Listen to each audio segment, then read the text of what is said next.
Merhaba arkadaşlar.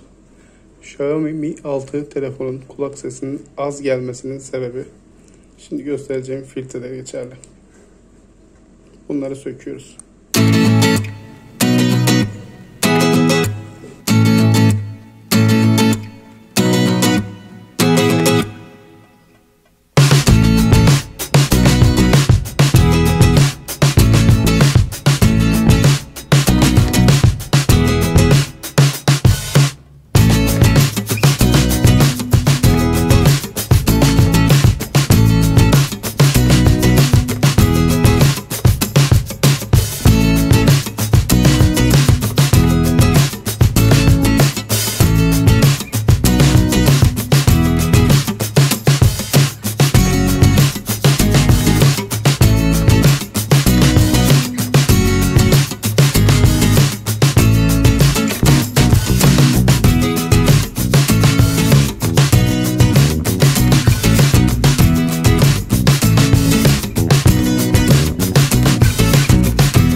Evet, şuradaki filtremiz tamamen kapanıyor.